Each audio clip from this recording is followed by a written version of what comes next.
الله پاک نبی کریم صلی الله علیه وسلم لري لوی شان ورکړی دی او ډېر لوی عزت یې ورکړی دی.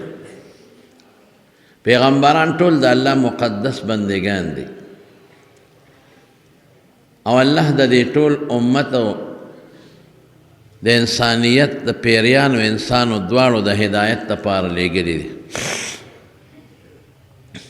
او د هر پیغمبر نه الله ډېر کار اخیستی دی. پیغمبر نه په ځاني نه په مالي او چې الله ورته کوم حکم ورکړي هغه حکم قوم ته رسوي، بس د الله د حکم تابعداري کوي او بغیر د سلالت نه. قل ما اسألکم علیه من اجر ان اجری الا علی رب العالمین. وی زه تاسو نه پیسې نه غواړم، پیسې او اجر هر څه چې دي دا زما په الله دي، تاسو نه څه نه غواړم. هر پیغمبر دې ته نه دي کتلی چې نور دی او که سوری دی، یخه ده که ګرمي ده، سخته ده او که نرمه ده. چې الله ورته کوم حکم کړی دی د هغې تابعداري کړې ده او د امت رهنمایي کړې ده. د چا لږ قوم تابع شوی دی، د چا ډېر. په دې پیغمبرانو کې خدای پاک بیا بعضو له په بعضو کې درجې مقرر کړي دي. په فرشتو کې شته، په انسانانو کې شته. ورفع بعضهم فوق بعض درجات. نو په ټولو انبیاو پیغمبرانو کې د لوړې درجې پیغمبر زموږ محمد مصطفی دی صلی الله علیه وسلم، سید الانبیاء والمرسلین. پخپله حضور پاک فرمائی انا سید ولد آدم یوم القیامت ولا فخر. زه د ټول آدم د اولاد سردار یم. سردار مشر ته وایي. مشر ته خلق په هر سخت کار کې رجوع کوي، ورځي. نو د قیامت پر ورځ به دا ټول مال راځي. الانبیاء آدم فمن سواه تحت لواء یوم القیامت. او حضور پاک فرمائی آدم علیہ السلام نه تر عیسی علیہ السلام پورې چې څومره پیغمبران دي ټول به زما د جنډې لاندې د قیامت پر ورځ ولاړ. نو د پیغمبر عزت دا زموږ د امت او زموږ د خلکو عزت او قدر دی چې دومره عظیم پیغمبر خدای پاک موږ له راکړی. او بیا د دې حضور پاک په برکت باندې خدای پاک ډېرو خلکو ته هدایت ورنصیب کړی. د مکې هغه خلک چې هغه د جهالت نه ډک و، زما وروڼو قسم دی که تاسو د هغوی حالات به اورېدل توبې به وباسئ. مردارې به یې خوړلې، مردار ډاکې به یې کولې، غلاګانې به یې کولې. ډاکې غلاګانې دی کار. خپلو میندو سره یې نکاحګانې کړې، سکه میندو سره، مېرنۍ هم نه، سکه میندو سره. خپلو خویندو سره یې ودونه کړي او په کورونو به یې جنډې لګولې وې. الله پاک مبارک پیغمبر راولېږه محمد مصطفی صلی الله علیه وسلم. دغه ټول ګندونه خدای د هغه په ذریعه ختم کړل او د هغې خلکو نه الله هغه پاکیزه قوم جوړ کړ، مقدس قوم، پاک قوم. چاته چې صحابه کرام ویلي کېږي چې تر قیامته پورې به د هغوی مثال څوک پیدا نه کړي. غلاګانې بند، ډاکې بند دی. مور خور خو څه کوې چې ډېرې ښځې حرامې شوې چې مامي ته به نه نږدې کېږي، څه ورته ویلي کېږي، خواښې ته به نه نږدې کېږي، نوسۍ در باندې حرامه ده، دا حرام، دا حرام، رویرا خورزه، دا حرام، دا حرام. حتی که چې کم هلک او کمې جینۍ د یو ښځې پیوس کړل دا هم حرام. مردارې به نه خورئ، مردارې به یې خوړلې. زنا سخت جرم، سخته پابندي. که څوک هلک او جینۍ واده شوي وي او دا کار یې وکړه سنګساروی به، او که څوک واده شوي نه بې وادي نو 100 دورې به یې وې. په چا به الزام بلکل نه لګوې، تهمت د زنا. او که چا په چا د زنا تهمت ولګو 80 دورې به یې وهې. خدای پاک معاشره داسې پاکه کړه، قسم په خدای داسې خلق ته جوړ شو د رسول الله مبارک د برکت نه چې مقدس او پاک او خشته او رښتونی او امانتګر او صالح شخصیت ته خدای پاک جوړ کړل چې هغې ته صحابه کرام ویلي کېږي. د هغې نه پس دا غوی شاگردان ورپسې د تر زمونږه پورې دا مونږ چې نن ښکلي ایمان لرو یو الله منو قسم په خدای دا د عالمانو برکت دی هغوی نه پس مخکې د هغوی د استادانو زه د صحابو او بیا د حضور پاک مبارک او دا زمونږ ښکلی اخلاق او دا مونږ چې لور خور مور کې تمیز کولی شو او ښځه وغیره کې دا ټول د پیغمبر علیه السلام برکت دی خدای چې مونږ به په کم طرف سرو دلته خو چې کومه غونډۍ لټی نو بوتان پکې روځي زاړه چې څومره نو کندرات دی او کم یو لټی نو بوتان پکې روځي پته ولګېدله چې په دې علاقه د بت پرستۍ یو دور تیر شوی دی او گوتم بدھ بوتان پکې روځي د گوتم بدھ یو دور تیر شوی دی نو که د حضور پاک تعلیمات نه وي را رسېدلې مونږ ته نو نن به مونږ هم په کورونو کې بوتان پراته وو هغې ته به رام رام کوو یا به هم گوتم بدھ ته سجدې کولې نو زمونږ د ایمان زمونږ دین زمونږ شریعت دا ټول د رسول الله صلی الله علیه وسلم برکت دی او مونږ له ډېرې دعاګانې ګورې غوښتې دي لږې نه ډېرې زیاتې دعاګانې مونږ له غوښتې دي پیغمبر مبارک امت له ډېر زیات سوالونه کړي دي او بیا بالخصوص زمونږ د خلکو حضور پاک ارمان کړی دی یو ځل رسول الله صلی الله علیه وسلم او فرمایل لوددت انی لو رأیت ارمان که ما خپل رونه ولیدلې ارمان که مې رونه ولیدلې صحابه ورته وایي موږ ستا رونه نه یو د الله رسوله وینا انتم اصحابي تاسو مې ملګري یې رونه مې هغه خلک دي چې زما نه وروسته به راځي زه به یې لیدلی نیم او نالیدلی به په ما ایمان راوړي او ما به منئ صحابو ته ملګري ویلي دي او موږ ته رونه ویلي دي رونه نو بیا ته صحابو تپوس وکړو وی د الله رسوله دی به د قیامت پر ورځ څنګه پیژنې وی دی به د اودس د اندامونو نه پیژنم د اودس د اندامونو نه به رڼاګانې خیږي د قیامت پر ورځ څوک چې اودس کوي په کوم اندام اوبه اچوي د هغې اندام نه به د قیامت پر ورځ رڼا ښیي هم غر محجلون یا محجلین من آثار الوضوء دا اودس د اندامونو رڼا به خیږي نو د مارونو په موږ د حضور پاک ډېر لوی احسان دی ډېر لوی کرم دی د پیغمبر مبارک چې زموږ دا دین هر څه د هغې د برکته دی نو اوس به موږ څه کوو یو به د هغې د سنتو تابعداري کوو اتباع سنت باندې به راته یو جمعه بیان وکړم انشاءالله خدای م یو پوټینې غوندې عمل درته نن ښیم هغه عمل به کوو انشاءالله په هغې کې زموږ ډېر لوی خیر دی دا چې موږ به درود شریف په حضور پاک وایو او رب العالمین په خپله په قرآن شریف کې فرمایي ان الله وملائکته یصلون علی النبی الله هم پې درود وایي او د الله فرشتې هم پې درود وایي یا ایها الذین آمنوا صلوا علیه وسلموا تسلیما ای مؤمنانو تاسو هم په دې پیغمبر درود وایئ او چې کله ور مخامخ شئ نو سلام هم ووایئ یعنی الله خپله پې درود وایي او دا په الله فرشتې په خپله پې درود شریف وایي یو ځل رسول الله صلی الله علیه وسلم ډېر پریشان او غمجن ناست حضور پاک مبارک د جبریل علیه السلام راغی وی دا یو فرشته په لومبي ځل د اسمان نه راکوزه شوه مخکې نه ده راغلې او د الله نه اجازت وغوښت چې الله ما له اجازت راکړه ځم په نبي علیه السلام سلام اچو نو الله ولې اجازت ورکړو دا فرشته په لومبي ځل راغلی په تا سلام اچوي نو چې هغې فرشتې په حضور پاک سلام واچو نو فرشته ورته څه کوي وی الله پاک ما ته ووایي چې ته دې پیغمبر ته ووایه چې څوک یو ځل په تا درود شریف ووایي لس گناهونه به خدای معاف کی لس نیکی به ولا خدای ولیکي لس به ولا خدای درجې اوچتې کی وی الله فرمایي چې ته دنه تپوس وکړه چې ارضي ته اوس خوشحاله نو حضور پاک او فرمایل او اوس خوشحاله شو یو ځل چې تا اللهم صل علی محمد ټکې ووایي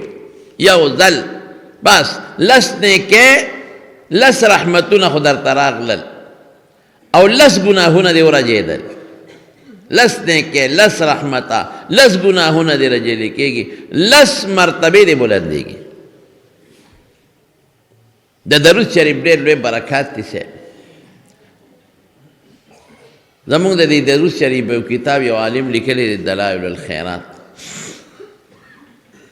په هغې کې د هرې ورځې ځان له درود شریف لیکلی دی. دا صوفیان صاحبان یې وایي مستقل. نو هغه د هغه درود شریف د کتاب متعلق لیکلی دی چې دا کتاب مې په درود شریف ولې ولیکه. و یو ځل په لاره باندې روان وم، یو ځنګل کې یو شاړه ځمکه وه او ډېر زیات تږی شوم. وی مخامخ مې وکتل یو کوی دی. وی هغه کوی له ورغلم. وی کوی کې برقه نشته. یا خدایه زه څوک یم، د تندې مرم، ګرمي ده، اوبه شته په کوی کې، لاندې برقه نشته. وی یو جینۍ وه ګډې چیلۍ سرولې، ماشومه جینۍ وه. وی ما له راله ما ته وی کاکاجي ولې مې چې بچې تږی یم. وی چې دې کوی کې اوبه شته که نه؟ ما ورته وخندل چې بچې اوبه خو ما ته هم ښکاري، اوبه په سر وباسم. وی ما ته وی دله راوباسم. ما وی او ما لکې سوچ وکړه چې د دې سره به یا برقۍ ګډې چیلۍ سرۍ خامخا به څه لوښې وسرۍ، نو ما له به اوبه راوباسي. وی هغه ماشومه جینۍ راله او د کوی په غاړه باندې ودرېده او څه ټکې وې او چوپ یې کړې. او چې چوپ یې کړې نو اوبه ورو راختې د کوی سر له راورسېدې. کوی ډک شو. وی ما ته وسکه بابا جي، کاکا جي. وی اوبه مې وڅښلې. وی چې مې وڅښلې، وی بیا یې څه ټکې وې چوپ یې کړې، اوبه بیا واپس لاړې ویخله. ما جینۍ کلکه د مټه ونیوه. مې بچې پیری که انسان لورې؟ وی نه، زه خو د انسان لور یم، پیری خو نه یم. دا دې څه چل وکړه؟ یو ټکي سره اوبه سر ته راغلې او بیا واپس ویخله لاړه. وی ما ته چې بابا جي دا جادوګر یې؟ نه، هېڅ جادو نشته. دا څه دي؟ وی دا خو یو مولوي صاحب تقریر کو. نو هغه وی چې کم کار دې نه کېږي درود شریف وایه نو خدای به یې کوي، او چې کم دې څه حاجت او نه پوره کېږي نو درود شریف وایه نو الله به دې حاجت پوره کړي. نو چې زما څه حاجت یې زه درود شریف یم نو خدای پاک حاجت پوره کوي. نن مې دغه حاجت اوبو ته ستا دپاره حاجت شو، نو درود شریف مې ووی اوبه د کوی سر له راغلې. چې حاجت پوره شو بیا مې درود شریف ووی اوبه واپس خپل ځای له لاړه. اوس دا مضبوط ایمان او کلک یقین ګورې لري. دا روحانی اسباب چې څومره که نه، دا مضبوط عقیده لري چې کلک یقین دی. هغه ماشومه وه، بس هغې ته خو داسې ښکارېدل لکه چې څوک چاله ډاکټر ګولۍ ورکړي چې دا ګولۍ وخوره، دې سره به د وجود نه خوله لاړه شي، وخورې او خوله ترې لاړه شي. د هغې پوره یقین و، بس عمل پرې کوه. درود شریف او داسې کېږي. مولانا زکریا صاحب رحمت الله علیه یو واقع لیکلی. یو سړی پلار او زوی حج له روان و، یا عمرې له یا حج له، زه پکې تېري وځم. نو په لاره په سفر باندې روان وي، نو د دې هلک دا پلار ناجوړه شو. چې ناجوړه شو نو قافله ورته نه شو ایساری، دې قافله ترې لاړه او ده ته یې وایي چې بس ته دې پلار ته کښېنه، اوس دې تللی نه شي او ته یوازې تللی نه شي، نو ته ده ته ایسار شه، د ده خدمت وکړه. قافله ترې لاړه او دی خپل پلار ته ناستې پلار یې ناجوړه او بیمار و مړ شو. څنګه پلار مړ شو، د پې څادر د پاسه واچو او ډېر دړمن او غمجن و چې خدای پاکه پلار مې مړ شو، دا خو د سفر زندګي ده او سفر دی، دې سره به څه کوم؟ دلته خو زما څوک شتم نه، دشت و بیابان هم دی. نو ده په هغه پلار څادر واچو چې نږدې کم کلی و هلته لاړ او هلته یې خلکو ته اعلان وکړه چې خدای مه بخښه، زه مسافر یم، زه او پلار مې قافله کې تلو او پلار راته مړ شوی دی. مهرباني وکړئ راشئ زما پلار ما سره ښخ کړئ چې جنازه م پرې وکړئ او دفن یې م وکړئ. خلک ښه خلک وو. وی ضروري کوم ځای دی؟ پلانکي ځای کې. ځه مونږ چارې بیلچی کفن درړو، فکر مه کوه ترې پلان له ځه مونږ درځو. دی راغی او چې څنګه دی پلار ته کېناست، پلار خامخا بنده ته خوږي جړا والا ورغلی وه.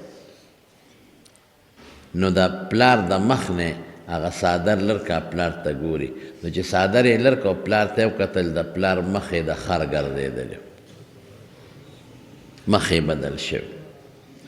مسخ خدای پاک د حضور پاک د امت نه د پیغمبر علیه السلام په برکت او په دعا ختمه کړې ده. خو داسې یو کس دین باندې کېږي په امت من حیث الامت به نه کېږي، ځکه رسول الله صلی الله علیه وسلم دعا کړې ده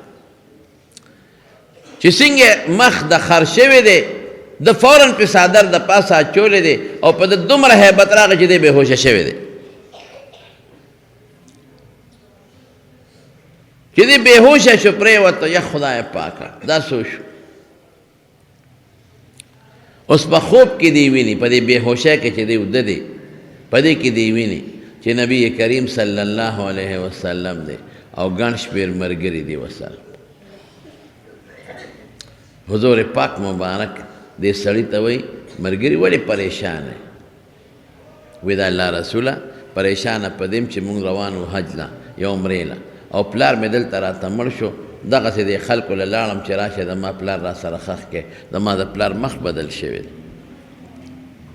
وایي زه دې له راغلی، خدای دې له را رسولی. کم دی پلار دی؟ اوس دې خوب کې هم دا دی. وایي مخ یې کولاو که څادر مې لرې که. وی رسول الله مبارک خپل مبارک لاس د هغه په مخ راښ که، چې ریخ که د پلار مخ مې ټیک شو او د مخکې نه ښکلې شو، نورم خشته شو، مخ یې دلنده شو.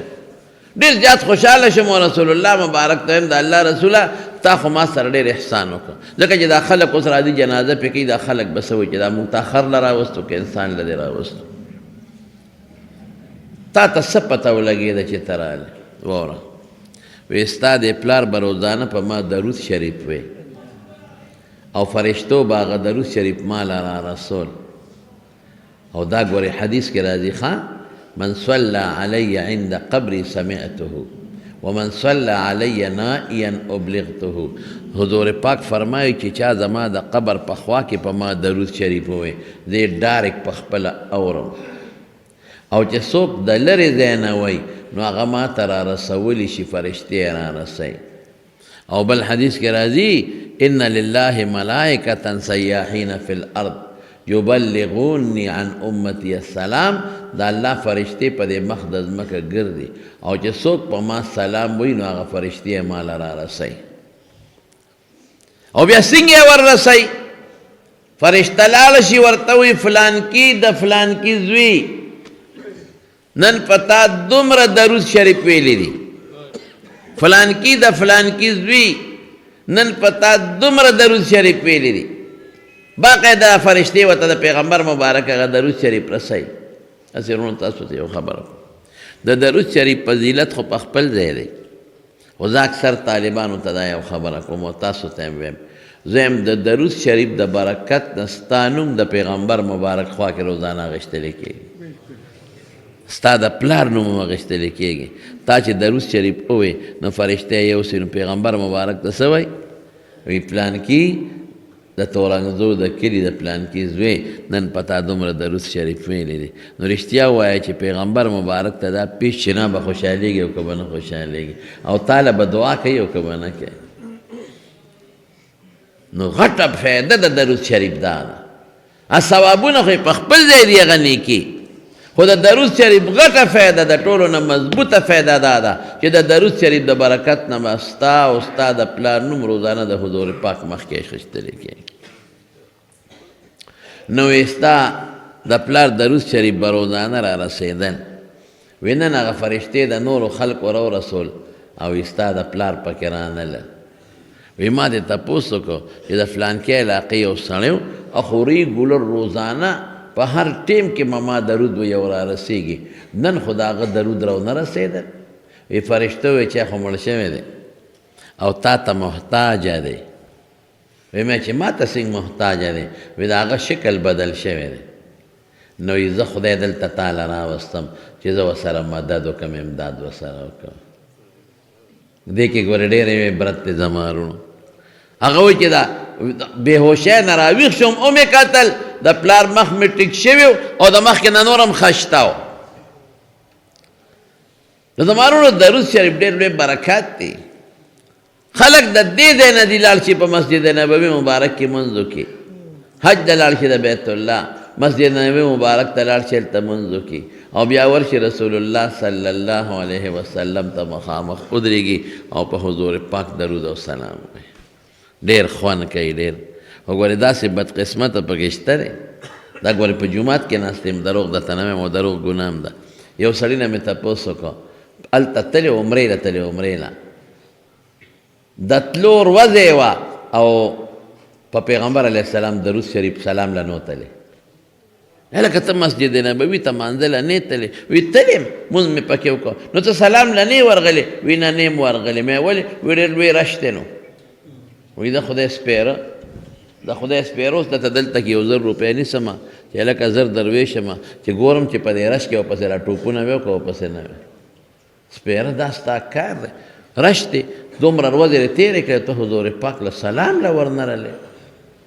نو بعضې سپېره پکې داسې هم شته او بعضې نیکبخت پکې داسې هم شته چې هغوی سهار هم ورځي سلام اچوي، ماسپښین هم ورځي سلام اچوي، مازدیګر هم ورځي سلام اچوي، ماسخوتن هم ورځي په رسول الله مبارک سلام اچوي.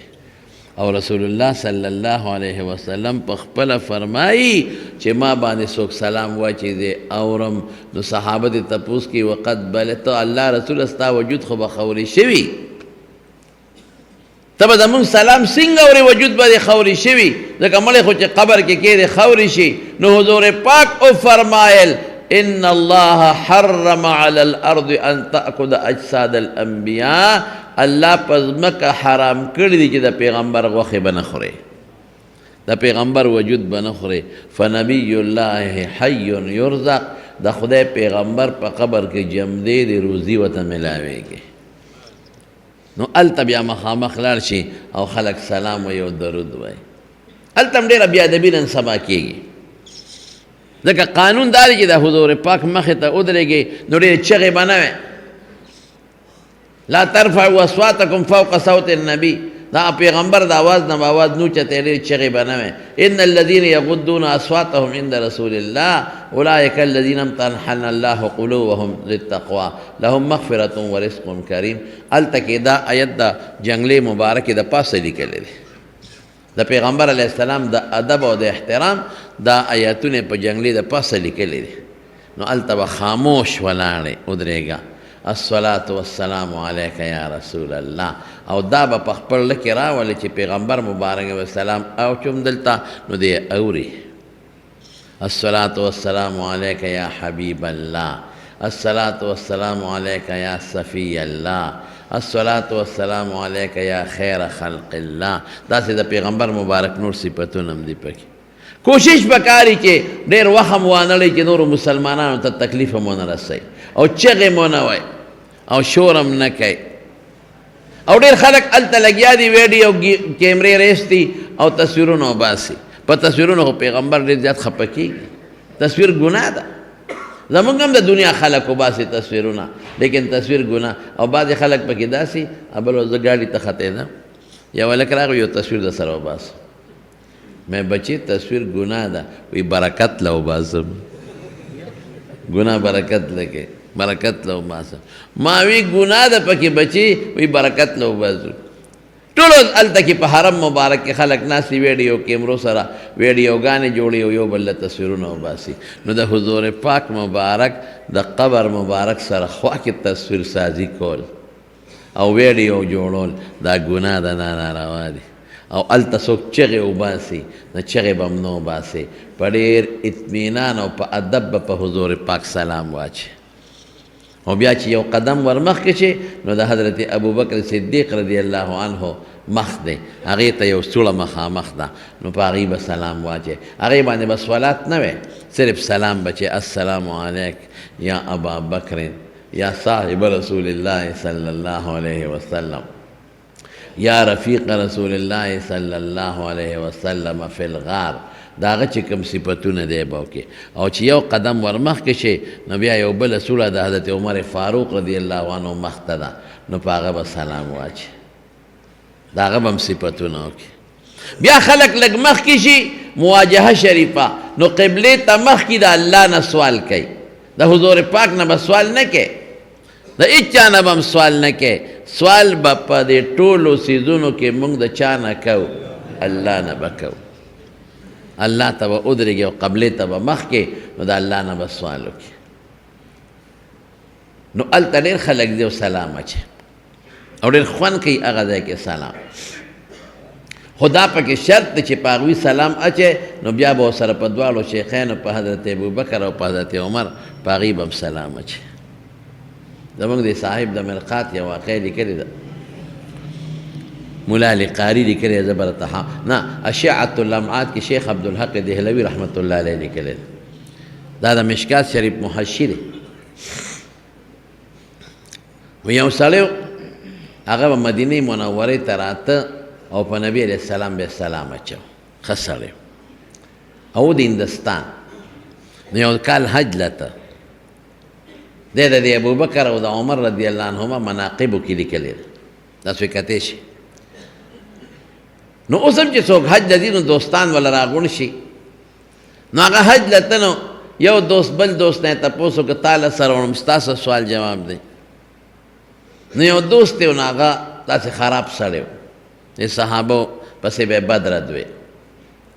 نو هغه له ورغی چې هلکه زه حج ته ځم، ستا څه دي څه دي په کار یې چې دله نه وړم. وی زما خو هېڅ هم نه دي په کار، نه کسبي ما ته ووایه، یاره زما یو سوال جواب دی که دا کولی شي. وی بلکل به وکړم، که زما په وس کې وي ستا په وس کې دی، خو لا اول له سره وعده وکړه چې دا به پوره کړې، چې زما په وس کې ولې به نه پوره کوم، وعده ده. وی چې خله حج وکړي او بیا مدینې شریفې ته لاړ شي او په مدینه منوره کې په حضور پاک خپل سلام وایي، زما سلام به هم پرې ووایي، د بل سلام هم رسول شیخ ها. هلته خلکو ته وایي زمونږ سلامونه ورسوئ. نو ډېر شی وي. نو خیر یې داسې ویلې چې الله ته ووایه الله ما ته چې د پیغمبر علیه السلام متعلق چا سلام ویلی دی خدایه خلک تا ته معلوم دي، بس دی واسطه یم هغه سلام ورته ورسوم. او که نومونه درته یاد دي نو ویلیم چې د پلانکي را طرف نه سلام، السلام د پلانکي نه د پلانکي نه. نو چې خپل سلام واچوي نو زما سلام هم په حضور پاک مبارک وي.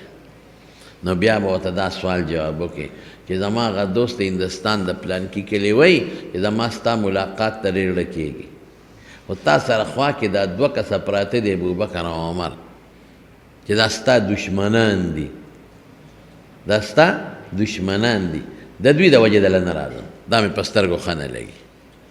مې چې هلکه ظالمه دا دې څه وی چې نه بس دا مې نه لګي.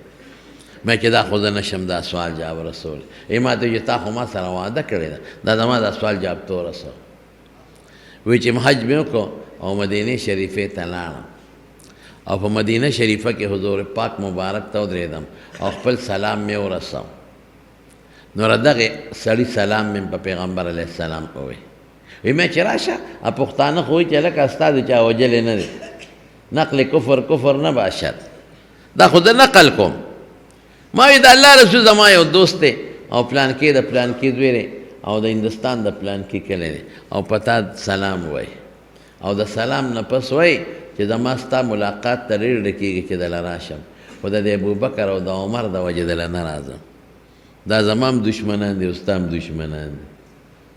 وی دا مې ووایي، وی رالم خپل بلډینګ ته اوده شم څملاستم، وی خوب کې خپل کلي وینم چې خپل کلي کې یم او دې کې نبی کریم صلی الله علیه وسلم دی او ملګري ورسره دی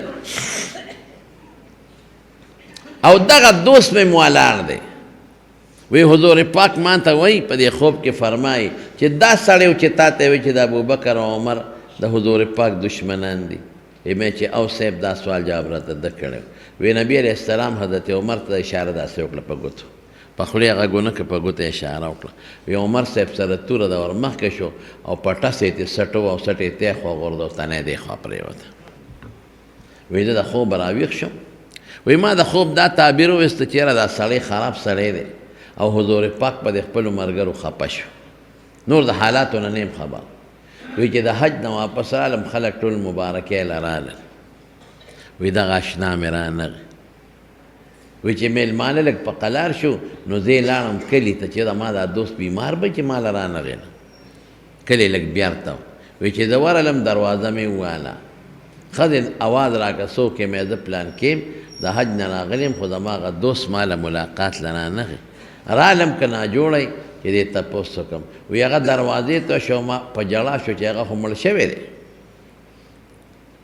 وی ما ورته وی چې کله څه چلو کله مړ شو یاره وی په پلانکي ټیم باندې غسلخانې ته ننوتې و باتروم ته متیازوله راونوته مونږ ورپسې ورډبه خو جواب یې نه راکړو آخر کې هم دروازه ماته کړه چې دروازه ماته کړه دننه وکته نو په غسلخانه کې چا په توره والی و سر ته یو خوا پروت و تنې بل خوا پرته وه خو مونږ ته سړی نه دی معلوم چې چا په توره والی وی تا ته دی وی ما ورته چې تا ته دا ورځ ټیم معلوم دی وی چې ولې نه د خاوند د مرګ ورځ خو خلکو ته معلومه وی قسم دی اقه ټیم و چې کم ټیم ما خوب لیدلی و وی ما ورته وی چې وهونکی ما ته معلوم دی وی څوک دی ته خو حج ته تللی وی میں حضرت عمر فاروق رضی اللہ عنہ دی او د حضور پاک په حکم یې ته سروانه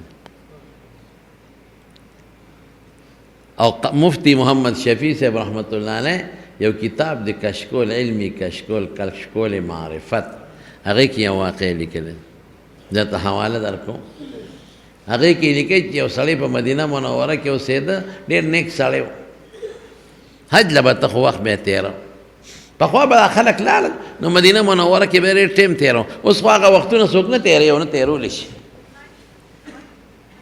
اوس خو 78 ورځې تېرې کړي مدینې منورې ته 78 ورځې کې هم بعضې بدبخته داسې وي چې اکثر منځونه په بلډینګونو کې کوي هلکه چې مدینې منورې باندې خدای در باندې فضل وکړو ولاړې نو کمبخته هر مانځله جومات ته ځه د مسجد نبوي مبارک د جومات خو ډېر لوی فضیلت دی یو حدیث کې راځي چې مسجد نبوي مبارک کې د یو منځ که دومره ثواب یې کېږي لکه نورو جوماتونو کې چې زر منځونه کړي او بل حدیث کې راځي په ابن ماجه کې دی اگر چې هغې کې یو راوي دی ابوالخطاب دمشقي لږ کمزوری دی هغې کې داسې دی چې که یو مونځ دی په مدینه منوره کې وکړه دومره ثواب یې کېږي لکه د نورو جوماتونو کې چې د 50,000 مونځونه کړي نو زموږ بدقسمته خلک په هغې کې هم بلډینګانو کې پراته مونځ دی نه دی څومره قیمتي مونځ دی چې څوک حج او عمرې له لاړ شي هر مانځله جومات ته دی او چې هلته کوم اوسېږي بعضې مسافر دی هلته مزدوري کوي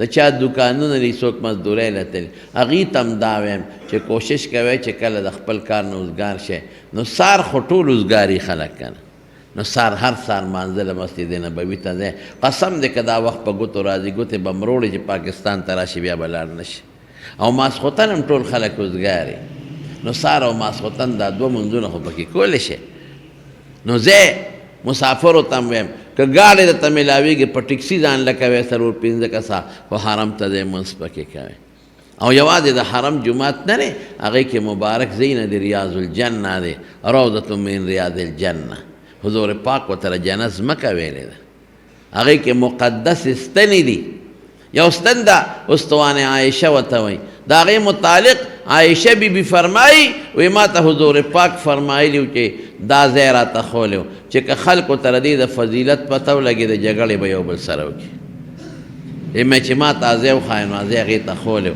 په هغه ځای مې یو ستن ولاړه ده نو بعضې دي خلک خوش قسمته او 2 رکعته نفل پکې کوي او بل خو دا هغه ځای نه چې کوم دی رسول الله مبارک 10 کاله تېر کړي دي ټول منځونه یې پکې کړي نو دغه عالم چې دی به ته او په نبی علیہ السلام مبارک به درود شریف وی او خوش آواز او په ښکلي اواز به یې وی خلکو له به یې خوند ورکو نو یو سړی په مدینه شریفه کې هغه وله ډوډۍ وکړه چې ما سره دعوت ته لاړ شه نو بویت نو چې څنګه یې بوت نو مالدار سړی و نوکران یې دا مفتی شفیع صاحب لیکلی نوکران یې د مخکې نه ورته پې کړي نو هغې کلک ونیو ګرفتار یې کړ خدای زه خو د ډوډۍ له راوغوښتم او کوټې ته دننه که او ورته ویې شابه جبه راوباسه ته چې په پیغمبر علیه السلام صفت کې درود سلام نو ټیک ته وایه زموږ اعتراض نشته نو دا په ابوبکر او په عمر ولې وی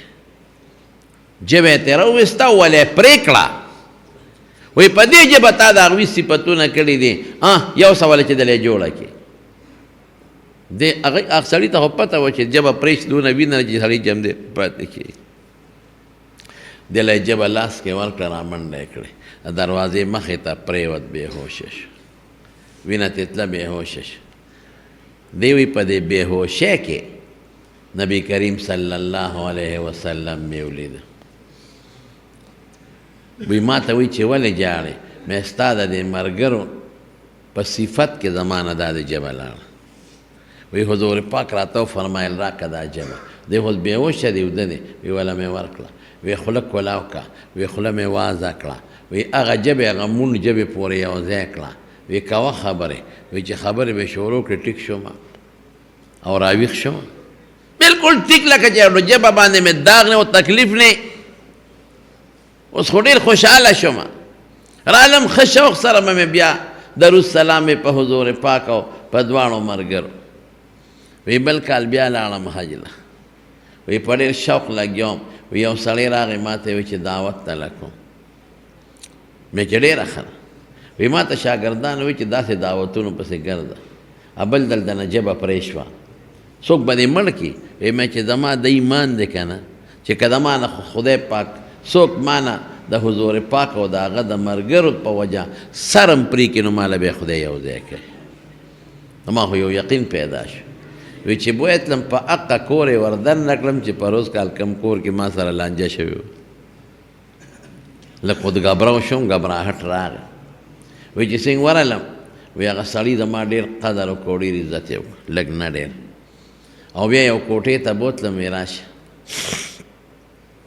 چې کوټې ته یې وردن نه کړم په کوټه کې په موږي باندې یو بیس تړلی شوی شادو غټ بیس غټ د انسان عمر وی چې بیز ما ته وکتل د سترګو نه اوښکې روانې شوې ژړلې وی ما ته سړی وی چې دا پیژنې زه څه پیژنم حیوان دی بیزو ده نر بیز زما ته څه پته لګي وی تا ته څه خبره یاده ده په دې کور کې مې چې پروس کال یو سړي راوستی او ما نه یې ژبه پرې کړې وه وی راته وی چې زما پلار و چې تا نه یې ژبه پرې کړه نو ستا ژبه خدای جوړه کړه او د هغه نه هغه وخت خدای پاک دقه بیز جوړ کړی چې دا په موږي تړلی دی اوس هم ته راوستې څه دعا ورته وکړه چې خدای پاک یې جوړ کړي مې دا په دواګانو نه جوړېږي اخلاص سره به هلته په حضور پاک درود شریف وی او د هغه په ملګرو به هم وی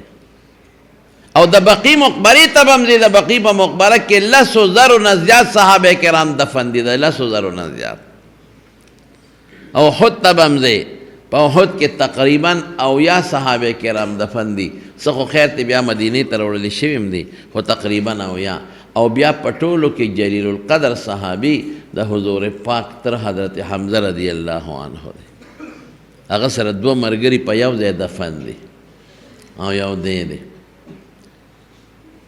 نو خلق زی د صحابه پیغمبر مبارک به احد ته ته او بقي ته به ته نو بقي ته تلل او احد ته تلل د پیغمبر مبارک سنت او طریقه ده اوس له به دی تماشو له به نه دی دلته اوس هم چې څوک مړو له لاړ شي نو تماشې له به نه دی د مړو نه غوښتنې به هم نه کېدې له به نه چې د مړو نه زه غوښتنې وکړم حضور پاک فرمایي یو وخت کې د قبرونو د زیارت نه منع کړې وه نهیتکم عن زیارت القبور الا فزوروها وی ما تاسو د قبرونو د زیارت نه منع کړې وې ځکه خلکو به غلط رواجونه کول اوس یې کوې فانها تذکر الاخره دا سړي ته آخرت را یادوي نو قبر له په دې نیت تل پکار دی چې سړی وګوري چې دا څومره لوی بزرګ و نن د خاورو لاندې پروت دی څومره لوی عالم و نن د خاورو لاندې پروت دی څومره لوی سردار و بادشاه مالدار نن د خاورو لاندې پروت دی نو زه به هم یو ځل دې خاورو له راځم نو آخرت به سړي ته یاد شي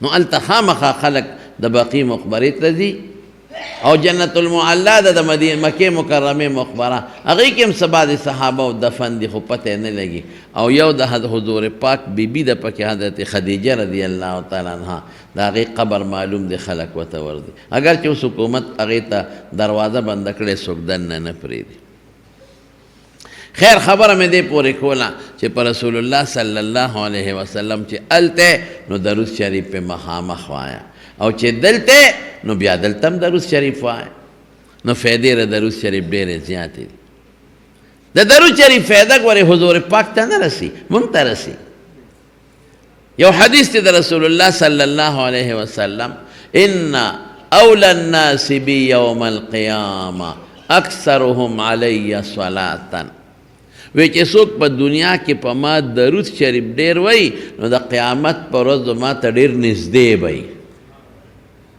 نو درود شریف د حضور پاک د نزدېکت ذریعه ده د قیامت پر ورځ پیغمبر مبارک ته ډیر زیات نږدې. او یو حدیث کې راځي یو صحابي د رسول الله مبارک نه تپوس وکړو د الله رسول څومره درود دله ووایم؟ نو حضور پاک ورته وی چې څومره ویلی شي وایه. وی ښه داسې به کوم چې نیم وخت به دله درود شریف ویم او باقي نیم کې به ځان له دعاګانې غواړم.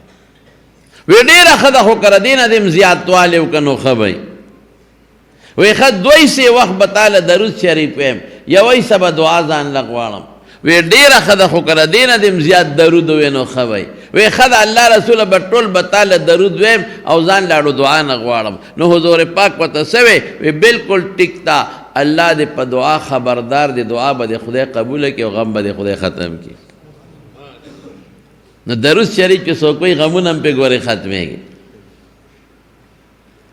او چې ستا په اړه کې څه حاجت دی که ته نه غواړې الله ته پته را الله ته خبردار دی هغه حاجت به دې خدای پاک پوره کړي او دعا مو سره قبلېږي. کله چې دعا کوې مخکې وروسته ورسره درود شریف وایې ښه کله چې کوې.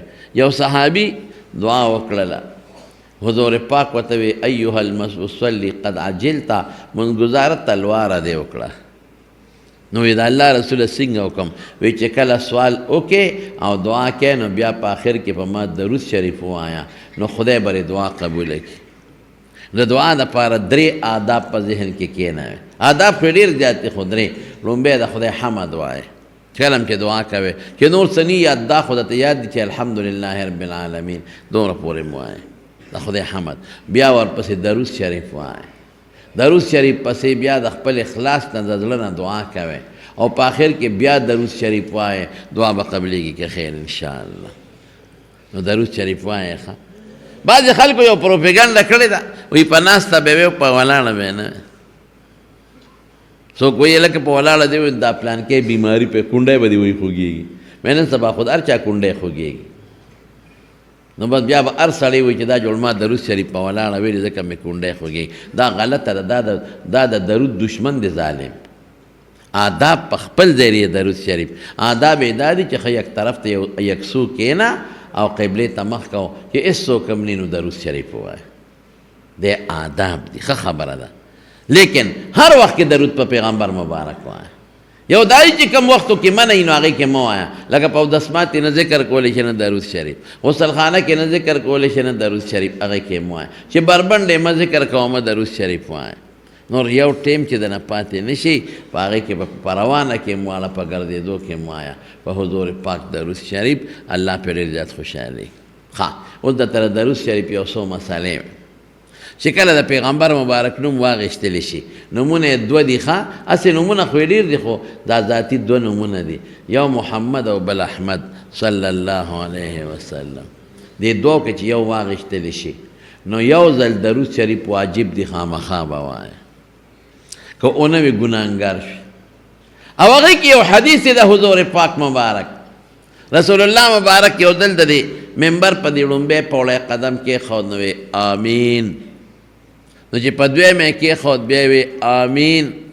نو چې په درېیمه باندې کېناست نو بیا وی آمین. نو چې صحابو ته تپوس وکړه د الله رسوله مونږ خو چا دعا ونه رېده او ستا آمین هم واورېد. وی په یو پوړی چې مې قدم کېښود نو حضرت جبریل علیه السلام راغی. وی ما ته یې وی چې د چا مور او پلار جمدي وي او دې دومره خدمت ونه کړي چې د دې مور پلار په خدمت ځان جنت ته ورسوي نو خدای دې هلاک کړي. رغم انف رجل پوزه دې په خاورو ککړه شي خدای دې هلاک کړي. نو ما وی آمین. هلکه دې نه څه معلومه شوه چې مور پلار د چا جمدي وي دې به خدمت کوي. دومره خدمت به کوي چې د مور او پلار د خدمت د وجې ځان جنت ته ورسوي. او که دومره خدمت یې ونه کړه نو ګورې خیره چا کړې ده؟ جبریل علیه السلام. آمین په چا ویلی دی؟ حضور پاک. نو دا خیره به قبلېږي که به نه قبلېږي؟ ټول د مور او پلار قدر کوئ ښه او عزت او احترام کوئ. دا چې څومره نوجوانان دي ټولو ته زما له طرف نه دا یو وصیت دی چې هر ماښام ماسخوتن پلار له په دې اوږو یو دوه لاسونه ږدی پخپو ولې یو دوه لاسونه ایږدی مور له په اوږو یو دوه لاسونه ایږدی پخپو په دې ته ستړی کېږې نه یو 15 منټه خو د هغې د زړه نه به راته دعا وخېږي دعا او دغه دوا ډېره زیاته قبلېږي هسې مور پلار دعا کوي خو دغه ډېره قبلېږي او چې کله څه شی راوړې نو کوټې ته پټ په جورابه کې شی مه تختوه نو داسې به نه کې چې په جیب کې رشې دننه پټ کړي او مبارک یې دننه محترم یې زغلی مور له وړه لاول مور له وړه د هغې نه پس کور والا له ورکوه لاول پلار له وړه د هغې نه پس وړه او که کوټې ته دې یوړل مجبوره بعضې خلک شته مجبوره نو بیا ته په پلیټ کې لږ شی راواله مور پلار له راوړه کېنه اړه به یې دعا وکړي دعا دویم څه وی په دویمه پوړه چې کېناستم په دویمه یا دریمه خیر